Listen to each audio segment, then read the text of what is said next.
Bismillahirrahmanirrahim. Assalamualaikum warahmatullahi wabarakatuh. Sahabat kisah inspirasi, rahimakumullah. Berbicara soal cinta, kalau kita sudah cinta dengan seseorang, tentu kita akan melakukan apapun demi orang yang kita cintai. Lantas bagaimana jika kita mencintai Allah dan Rasul-Nya?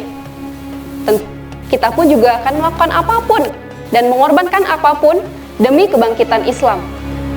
Apapun akan kita berikan, apapun akan kita korbankan, mulai dari waktu, tenaga, pikiran, harta, bahkan nyawa sekalipun akan kita berikan. Sudahkah kita berlaku demikian? Seperti halnya kisah dari sahabiah Rasulullah SAW yang namanya tercatat dalam tinta keemasan penuh kemuliaan, seorang perempuan yang berhati bajah, seorang mujahidah yang paling pemberani yang dijuluki Hamraul Asad, singa merah, yaitu Nusaybah binti Ka'ab. Nusaybah binti Ka'ab radhiyallahu anha namanya juga terkenal sebagai Ummu Umarah. Kisah kepahlawanannya dikenal pada saat perang Uhud. Pada perang Uhud, Nusaybah binti Ka'ab bertugas untuk mengobati para kaum muslimin yang terluka dan juga di bidang logistik. Hatinya tenang ketika melihat kaum muslimin hampir memenangkan peperangan pada saat itu. Namun, tak lama berselang, situasinya berubah menjadi kacau. Nusaybah binti Ka'ab pun ikut melarikan diri untuk melindungi diri dari serangan kaum Quraisy. Namun, langkahnya terhenti. Dia melihat di sekelilingnya, melihat ke kiri dan melihat ke kanan. Ia tidak menemukan Rasulullah SAW. Aina Rasulullah? Di mana Rasulullah? Nusaybah binti Ka'ab pun melihat ke arah ke belakang. Ternyata Rasulullah SAW tertinggal dan hanya dilindungi oleh beberapa kaum muslimin saja. Tanpa ragu, Nusaybah binti Ka'ab berlari ke arah Rasulullah SAW untuk menjadi tameng melindungi Rasulullah SAW dari serangan kaum Quraisy. Salah satu kaum Quraisy, yakni Ibnu Qami'ah, seorang kesatria yang berbadan tegap, pun ingin membunuh Rasulullah SAW. Apa yang dilakukan Nusaybah binti Ka'ab? Ia melindungi dari arah kanan Rasulullah, dari arah kiri Rasulullah. Dan sejarah menyebutkan bahwa pada perang Uhud, Nusaybah binti Ka'ab memiliki lebih dari 12 luka tusukan dan luka tombakan. Dan ia memiliki luka tebasan di bagian bahunya yang dilakukan oleh kesatria kaum Quraisy tadi. Sejarah mengatakan bahu Nusaybah binti Ka'ab yang terluka itu bahkan ternganga dan bisa tertutup hampir selama 1 tahun lamanya. Nusaybah binti Ka'ab tidak bergeming sedikit pun dengan segala luka-luka yang ada di tubuhnya. Ia tetap berusaha melindungi Rasulullah SAW dari serangan kaum Quraisy.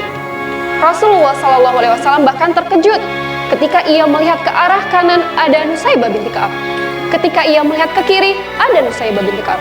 Sebegitu tangguh perempuan ini melindungi Rasulullah SAW dari serangan kaum Quraisy.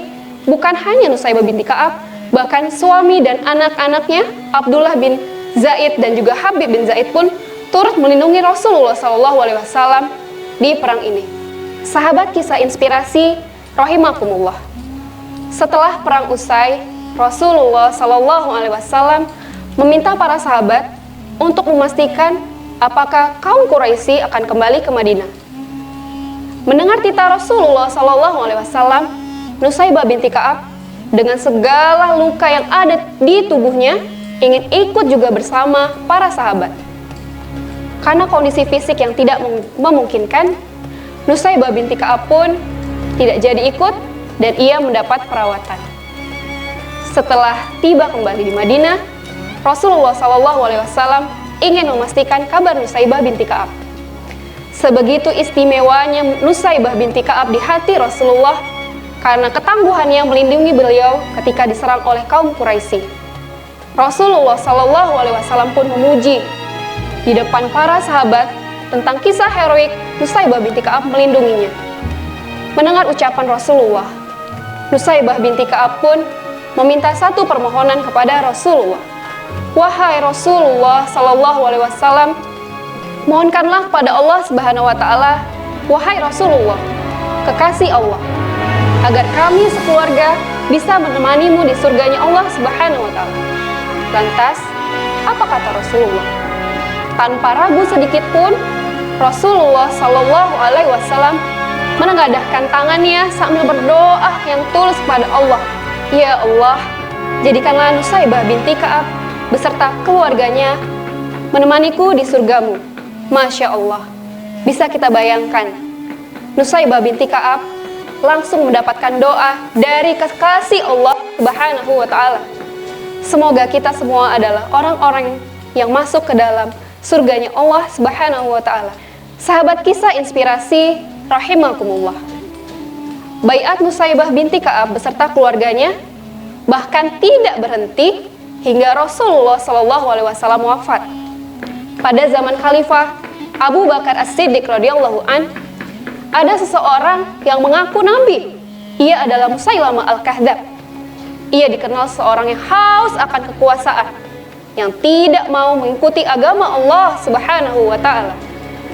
Abu Bakar As-Siddiq pun meminta salah satu anak Nusaybah binti Ka'ab menyampaikan surat kepada Musailamah Al-Kadzdzab agar Musailamah Al-Kadzdzab mau bertobat dan kembali ke jalan Allah Subhanahu wa ta'ala. Tentu orang yang dipilih Abu Bakar As-Siddiq radhiyallahu an adalah bukan orang sembarangan. Ibarat ia dimasukkan ke dalam sebuah lubang buaya. Ketika Habib bin Zaid tiba di kediaman Musailamah Al-Kadzdzab dan memberikan surat dari Abu Bakar As-Siddiq radhiyallahu an, bagaimana respon Musailamah Al-Kadzdzab? Ia pun murka, kemudian bertanya kepada Habib bin Zaid, Habib bin Zaid, atasyhadu anna Rasulullah, apakah kamu bersaksi bahwa Rasulullah Shallallahu alaihi wasallam adalah utusan Allah? Pun berkata, "Na'am, ya." Kemudian Musa pun bertanya kembali kepada Habib, atasyhadu anni Rasulullah, apakah kau juga mengaku bahwa aku adalah utusan Allah? Apa kata Habib? Habib hanya diam, tidak menjawab satu kata pun pertanyaan dari Musailamah Al-Kadzdzab. Musailamah Al-Kadzdzab pun semakin marah. Dia bertanya kembali dengan pertanyaan yang sama. Atasyhadu anni Rasulullah, apakah kau juga mengaku bahwa aku adalah utusan Allah? Habib diam. Dia tidak menjawab pertanyaan dari Musailamah. Musailamah pun beranjak dari singgasananya dengan keadaan yang sangat marah. Dia bertanya lagi kepada Habib bin Zaid, Habib bin Zaid, atasyhadu anni Rasulullah, apakah kamu mengaku bahwa aku adalah utusan Allah? Kata Habib, aku tuli, aku tidak bisa mendengar ucapanmu. Musailamah Al-Kadzdzab semakin marah. Lantas ia meminta prajuritnya untuk memotong persendian Habib bin Zaid satu persatu. Musailamah tetap bertanya pada Habib bin Zaid, atasyhadu anna Rasulullah, dan Habib bin Zaid tetap berkata, aku tuli, aku tidak bisa mendengar ucapanmu.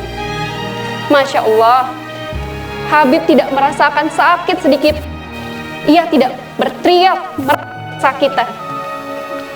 Sampai akhir di ujung ayatnya, Habib bin Zaid tetap memegang teguh keimanannya kepada Allah Subhanahu wa ta'ala. Mendengar kabar anak kesayangannya Habib bin Zaid telah meninggal dunia, Nusaybah binti Ka'ab pun bersedih. Ia pun berkata, aku sudah kabar seburuk ini dan aku sudah menyerahkan semuanya kepada Allah Subhanahu wa ta'ala. Sahabat kisah inspirasi, apakah bisa seperti Nusaybah binti Ka'ab dengan kabarnya menerima bahwa anak kesayangannya sudah dibunuh oleh musuh Allah dan Rasulnya dengan teramat kejam? Musailamah Al-Kadzdzab pun semakin menjadi-jadi. Peperangan antara Khalifah Abu Bakar As-Siddiq radhiyallahu an, Musailamah Al-Kadzdzab beserta para pasukannya pun tidak terhentikan. Peristiwa ini dikenal dengan peristiwa Yamamah. Saat itu, sahabat Abu Bakar As-Siddiq melihat kehadiran Nusaybah binti Ka'ab di tengah-tengah medan peperangan dan mengadukan hal ini kepada Abu Bakar As-Siddiq. Wahai Abu Bakar As-Siddiq, aku melihat Nusaybah binti Ka'ab berada di medan peperangan membawa senjata. Apa kata Abu Bakar? Biarkanlah dia. Dia udah berada dalam hatinya agar dengan tangannya sendiri ia dapat membunuh Musailamah Al-Kadzdzab. Sejarah mengatakan pada perang ini Nusaybah binti Ka'ab kehilangan satu lengannya. Apa yang terjadi? Nusaybah tetap tidak bergeming. Ia terus menerobos pasukan dari Musailamah Al-Kadzdzab untuk sampai di singgasana Musailamah Al-Kadzdzab. Lantas, setelah tiba di sana, apa yang Nusaybah binti Ka'ab lihat? Ia melihat salah satu putranya, Abdullah bin Sa'id, sedang membersihkan pedangnya dari lumuran darah. Lantas, Nusaybah binti Ka'ab pun bertanya kepada Abdullah, "Wahai anakku, apakah engkau yang sudah membunuh Musailamah Al-Kadzdzab?" "Iya, Bunda. Setelah Musailamah Al-Kadzdzab ditombak oleh Wahsy, aku pun datang dengan pedangku yang tajam, aku hunus dia sampai ia terbunuh." Nusaybah binti Ka'ab langsung memeluk Abdullah bin Zaid dan berkata kepada Allah. Ia pun bersujud syukur pada Allah. "Ya Allah, terima kasih Engkau telah membalasku karena anakku Abdullah bin Zaid sudah membunuh musuh Allah dan Rasulnya itu." Tak lama setelah perang melawan kaum murtad, Nusaybah binti Ka'ab pun wafat. Sejarah tidak mengatakan bagaimana Nusaybah binti Ka'ab meninggal. Namun, kisah dan heroiknya Nusaybah binti Ka'ab menjadi teladan dan inspirasi bagi kita semua kaum muslimin sekalian.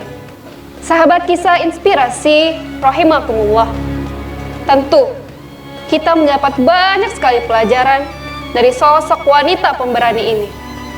Mulai dari ketangguhannya, ketaatannya kepada Allah Subhanahu wa taala, dan keluarganya yang juga ikut membela agama Allah Subhanahu wa taala. Lantas, kelelahan apa yang sering kita keluhkan untuk mengikuti ajaran Rasulullah sallallahu alaihi wasallam, sedangkan Nusaybah binti Ka'ab tidak ada mengeluh sedikit pun dengan segala luka-luka yang ada di tubuhnya. Kelelahan apa yang kita keluhkan untuk berjuang dan meneruskan dakwah Rasulullah sallallahu alaihi wasallam? Tentu jawabannya ada pada diri kita masing-masing. Sahabat kisah inspirasi rahimakumullah. Demikianlah kisah Nusaybah binti Ka'ab. Semoga kita semua dapat memetik pelajaran dari kisah Nusaybah binti Ka'ab radhiyallahu anha. Subhanakallahumma wa bihamdika asyhadu an la ilaha illa anta astaghfiruka wa atubu ilaik. Segala kekurangan datangnya dari ana pribadi, segala kelebihan datangnya dari Allah Subhanahu wa taala. Afwan minkum. Wassalamualaikum warahmatullahi wabarakatuh.